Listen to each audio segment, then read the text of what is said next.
Salut à tous, aujourd'hui je vais vous présenter le Pocophone F1 que j'ai précommandé sur la boutique Geekmall. Je vous mettrai le lien de la boutique en dessous de la vidéo, il propose pas mal de produits intéressants et à des prix vachement intéressants. Et le gros avantage avec cette boutique, c'est qu'on conserve la garantie 24 mois. Voilà la boîte, je vais pas vous faire le déballage parce que ça a déjà été fait et ça n'a pas grand intérêt à mon sens. Donc je vous le ferai pas tout simplement, voilà. On va passer directement au téléphone.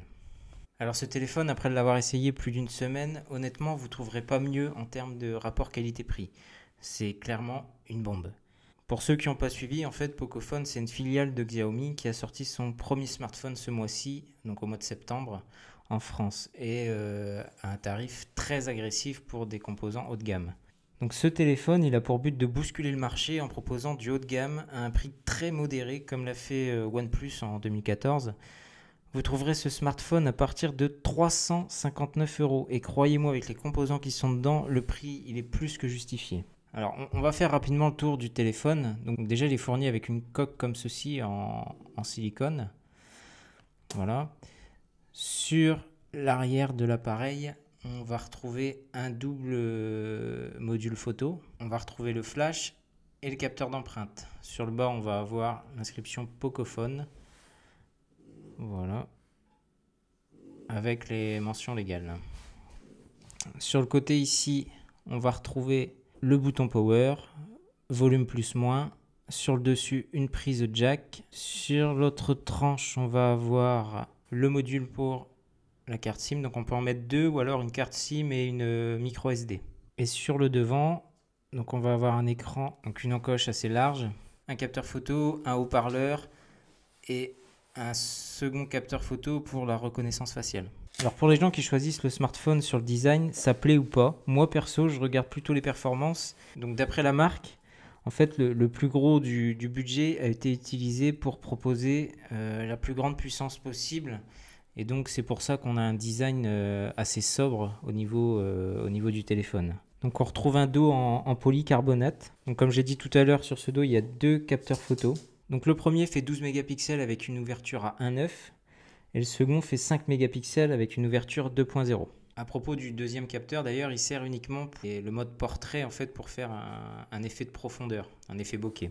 Et on retrouve le capteur d'empreinte qui est très très bien placé puisque qu'on le prenne de la main gauche ou de la main droite, il tombera à chaque fois pile poil sous l'index en fait. Donc à l'avant, l'écran, c'est un écran IPS de 6,2 pouces en 18 neuvième avec une résolution Full HD de 2246 par 1080.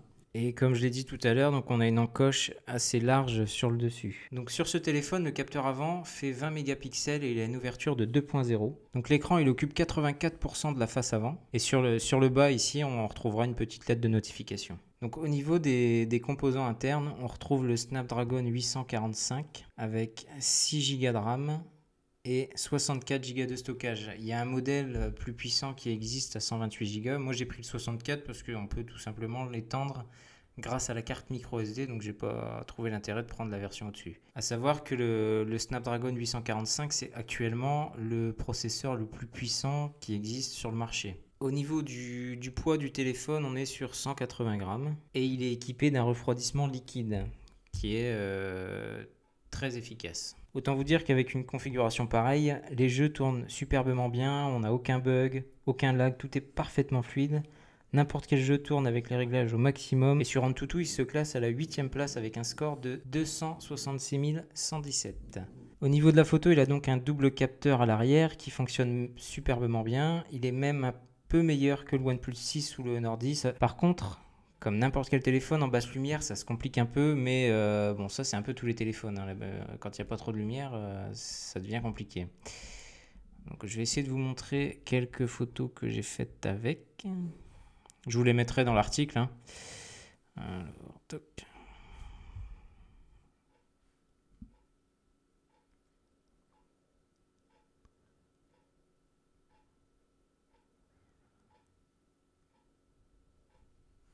Voilà, donc là on voit un peu l'effet bokeh derrière. Ici pareil.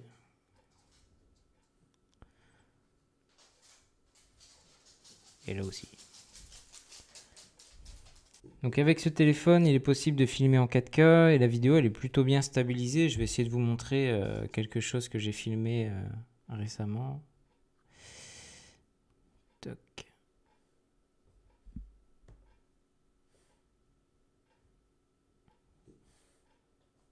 Voilà, donc là je marchais normalement.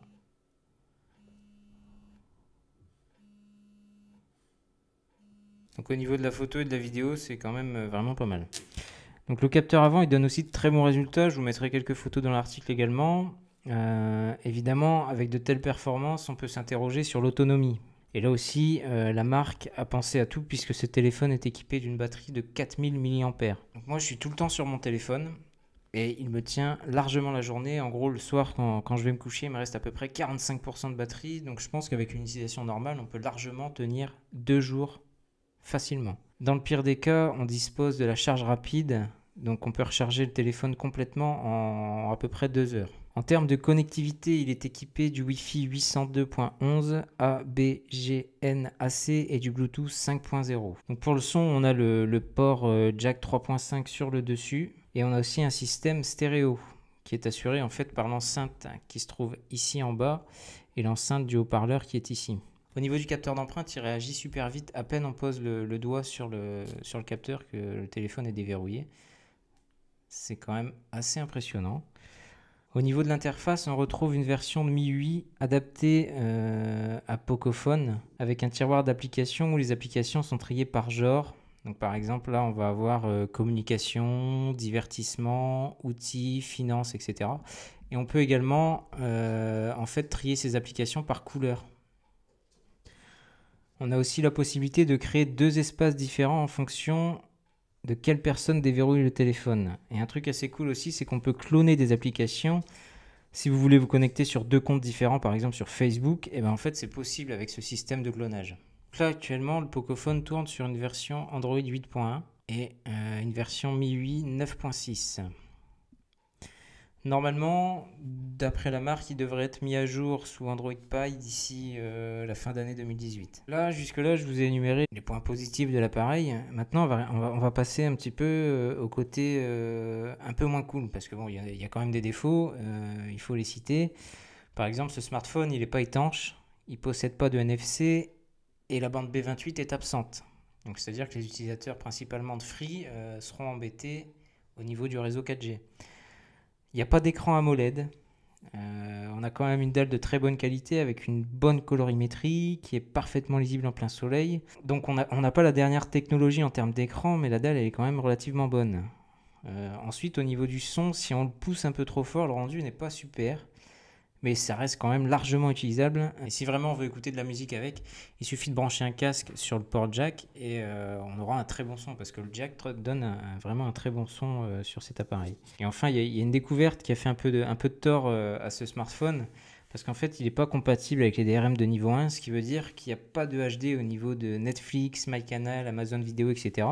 Sur YouTube, ça marche très très bien, il n'y a pas de problème, mais simplement, il n'a pas les autorisations pour lire du HD sur des applications comme Netflix, etc.